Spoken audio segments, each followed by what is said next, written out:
Hi, this is John Hodoway with Nighthawk Custom Training Academy. I wanted to take a few minutes today and talk about a couple of products from Jason Christensen at Concealment Solutions. Jason and I were talking about some of the holsters I've been running, and I've been really happy with his products. He asked me to try a couple of things out after we were discussing some of the things that I've been shooting. The first thing Jason asked me to try out was this holster that he had sent me. This holster is a little bit different than his Mamba line of holsters that I've been shooting. And the differences are this: it has the same basic Kydex piece as the Mamba has, but the leather that's on the outside of this is horsehide, and it's designed to be carried on a belt outside of the waistband, which means a couple of things. What I wanted to point out to you is this.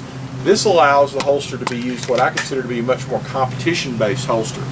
I've been actually carrying a full-sized 1911 with a steel frame, this Falcon Nighthawk, in this holster. When I first got the holster, it was a little bit tight, and just like a good pair of shoes, you want to kind of get them tight and let them wear into your feet. Well, this holster was tight, and I wanted to let it wear into the gun, which was exactly what I got. Now this holster is fully functional. If you've looked at a couple of the videos on the Nighthawk Custom Training Academy page, you'll see me shooting USPSA single stack with this particular holster, and I had no difficulties drawing this holster, contrary to some of the gun dudes that you've seen on the internet having some difficulty drawing their gun. This one came out flawlessly. As you can see, it carries the gun nice and high, it's easy to get out, and yet it's also a very secure holster and holds the gun securely. I really think a lot of this holster, I think Jason's got a winning product here. I'd highly recommend this for any of you competitive shooters shooting single stack in USPSA or production or any of the IDPA classes. This would be a great holster to shoot.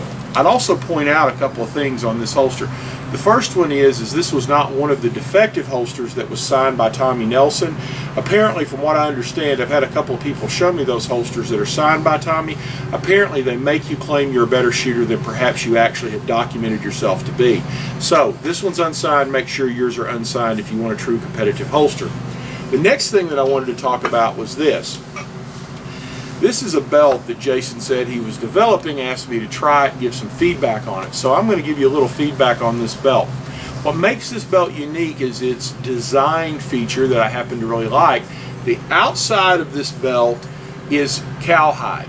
The inside of this belt is horsehide. So what this means is that you've got a belt that's very soft on the outside and yet still remains stiff when you put the belt on.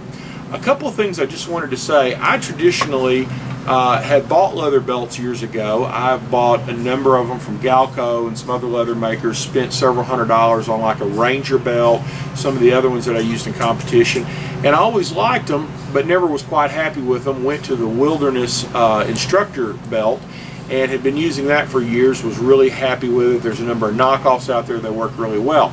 But I want to tell you about this belt.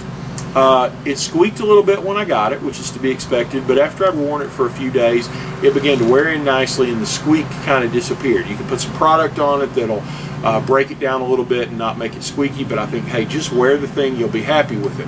A couple of design features that I really appreciated about this belt were as follows. With the two-piece design, it's soft, but yet it's still usable. Second thing is he brought it in here, and when the belt began to loop back over, what he did is stop the horsehide right here, so that means that the belt's very comfortable on the loop and it works well without bunching up. So I think he's got a great design on it here. This belt also is to the proper dimensions, meaning that it fills up the belt loops so that it leverages the gun, the holster, and your pants. You know, one of the complaints that I've heard over the years from a number of shooters, new shooters, people new to the concealed carry is, well, you know, I love this, but it just drags my pants down. I feel like I'm always hitching up my pants. Well, with a good belt that you can cinch down properly with the gun carried, it's actually more comfortable. It holds the belt and the gun and the holster in your pants securely, so you don't have that drop down feeling. Once that begins to sag, what happens is it's just kind of like having a lever pulling on your pants the whole time, pulling on your waist, and you're constantly readjusting, and kind of tells people, hey, I've got a gun on or I've got something heavy on my belt. With a good belt, you'll not have that problem. You'll be able to draw the gun out quickly, again, which is a gun dude's issue. Also, if you make sure you get one that's not been desecrated by one of the gun dudes, Tommy, you can actually shoot to your true division and make a winning performance. This is Nighthawk Custom, out.